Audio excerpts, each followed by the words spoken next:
Okay, Georgia and Bama, final feelings as we wrap up the regular season. Whatever, is this the regular season anymore? I don't know what we call that these days. Georgia and Bama, you can call it whatever you want to, but it's a huge game every time they play, dating back to the 70s. I mean, but they've ratcheted it up in mattering. Um, I mean, we've seen bigger Georgia Bama matchups. Obviously, they played in national championship games against each other. But this one's pretty big too. And in terms of legacy, we just don't know how many more times Nick and Kirby are going to get together. I've grown to really appreciate everything Nick has done at Alabama over time. It's hard to do that sort of stuff, particularly in the current climate in college football where the change is just inevitable and making programs, some of them irrelevant, that used to challenge Alabama. So we'll just see how this game goes. I've got the Dogs covering this line. It's 5.5. It could be 6. It could be 5. I don't know if it'll get up to 7. That seems like a little too far gone, from my opinion. But um, you know, barring a couple turnover game, I just think Georgia's the better team, and I think that I wouldn't. I think you've got to respect what Alabama is and what Nick has done and stuff like that, but there's no reason for fear here. And, it's just one of those things where Georgia has built a machine as well. I think their machine is just better right now. And you can look at the results. You can't do the transformative thing. Both of them really blasted Kentucky. They both, Georgia beat Tennessee and Ole Miss by worse. They both had hard fights against Auburn. Bama's was harder. But, I don't think that that's the greatest way of looking at things. I think you have to say, hey, what do they look like whenever they play?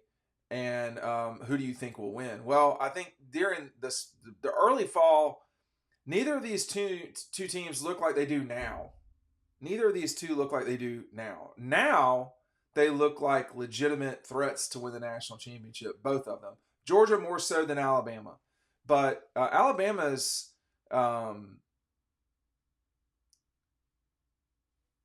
progression through the season is notable.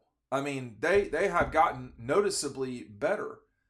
Georgia has gotten noticeably better. I don't know if we can say that about everybody. I don't know that Florida State's better than they were. I don't know if Washington or Oregon are better than they were. I don't know. Georgia and Alabama are. Michigan, that's hard to tell. Like we didn't know what Michigan was like at the beginning of the season. I think a lot of the reputation that Georgia had at the start of the season was based off of so-called slow starts. They've had a lot of slow starts during the season. So I don't. I think the other thing too is, does it matter if Georgia gets off to a slow start in this game? I mean, they got up 10-0 on Alabama in 21 and lost the game in Atlanta. Does it matter, that they were down? Were they down at the half in the 21 game? I'll look it up as I talk. But I don't. I think the problem here, generally speaking, is that Georgia's the better team. Georgia was down 9-3. I mean, that was just a field goal fest, and then they outscored Alabama 27-9 in the second half. I do see some reporting of Alabama's leading rusher being officially ruled out. I'm not sure I completely, I cannot report that. I don't cover Alabama, but I'm a little bit skeptical of that. I'll tell you that right now. I'm not skeptical of these deals at EcoPoly. Okay, if you have a Georgia room, you got to get this, man. This is a nice chair. I sit in these chairs all of the time. This is a 40-pound chair. I weigh 235 pounds. Okay, I can easily get fit and be comfortable in these chairs. They're made of completely recycled plastics. Our buddies down at EcoPoly in the heart of Georgia in Eastman, take advantage of the opportunity that we've got and go ahead and get your set down below. The link is down below for our friends at EcoPoly. I know they'll be watching on Saturday, probably out of a lot of curiosity as to what's going to happen in all these games. I mean, tonight, I'm recording this Friday, you've got Oregon and UW, And then Saturday is going to really be, I would say there are 3 games required watching at noon, 4, and then 8. I don't think anybody really. I mean, I have no doubt that Michigan will beat Iowa. I think even if they lose, they're probably still in. But I reserve the right to be wrong about that. I'd like to see what happens in that game if they lose somehow. That'd be shocking to me. But yeah, I mean, you've got all the atmosphere. Game day will be in Atlanta, which is not new. This is sort of what they do on SEC championship games that have this sort of ramification in them. It's a great weekend, but I think Kirby and Glenn Schumann and Mike Bobo and Will and Brian and all that crew over there that really they are working 364 days a year for moments like this. And for all the build up and discussion and hype around Ohio State, Michigan, and that was a fun and entertaining game. This game is typically better played. I'll tell you that right now. It's just a better played game. I've got one more Christmas offer for you. I only have 12 of these left. So you can do the math from earlier this week. They're going off the shelf pretty quick. This is a Stetson Bennett signed Double Dawgs. I've got 12 left. That's it. I'm not keeping any for me or my family or anything like that. Once you get this, you will be one of not many people that has it. I'll put it to you that way. So go ahead and get your copy today.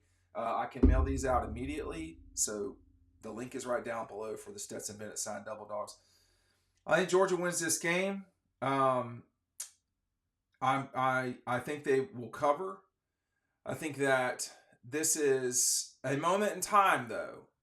What makes me sad about this game is not going to be what makes y'all sad about this game, whether Georgia wins or loses. What makes me sad about this game is there's not that many more times we're going to see this game with Nick, and I think that we have to have, as a general public, an appreciation for what Nick Saban has done in showing the world what excellence can look like. Kirby is trying all he can and is achieving it. Kirby is doing all he can to fight Nick, and so far lately he has passed him. But lately, but we don't know if that will continue. And I think that Saturday is the type of showdown that will have ramifications. I don't know, and I don't mean just for this year. I don't know what the future holds for either of these coaches or their programs. But when you're talking about the 2 programs in the SEC that have won more SEC championships than anyone else, the 2 programs in the league that have, I don't know who's won what national championships that are legitimate, but the 2 most, with the most national championships that are legitimate, facing off against each other in a game that is, I would argue, not necessarily do or die, but coming right down to it. We're not going to have any more of these games in the SEC championship game. We're not going to have a lot more Nick and Kirby showdowns for it all. And I think that we've already seen, in 17, in 18, in 21, we've seen 3 times in 8 years, Georgia and Alabama playing essentially a winner-take-all game. 2 of those were in the national championship. One of them was in the 2018 SEC championship. These 2 teams are not rivals. You can talk about them being rivals all you want. They're not. They are 2 titans that have other rivals who have risen above their rivals.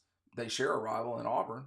But they have risen above everyone else in this league and have shown over the last 7 years just what they can do. 17, Alabama beats Georgia for the national championship. 18, Alabama plays for the national championship. 19, LSU wins it.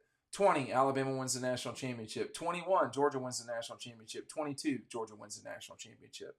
5 times in 6 years, and we don't know what this year will be. These 2 teams have either played for or won the national championship. You can't say that about Ohio State and Michigan. Ohio State's played for 1 national championship in the last 6 years, if my math is correct. That was in 2020, and they got their ass blown out by Alabama. So it's not the same.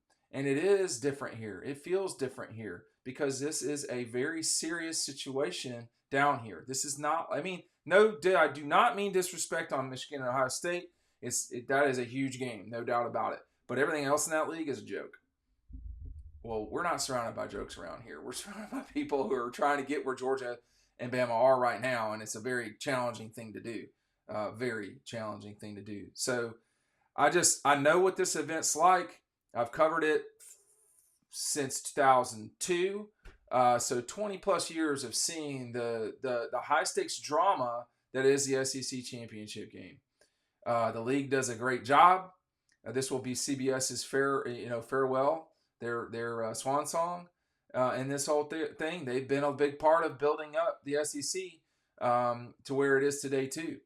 But make no doubt about it, this is the appropriate ending for the modern day Southeastern Conference championship for football. I think Georgia will win. I'm not betting my house on it, but I do think that they are the better team and that they will win.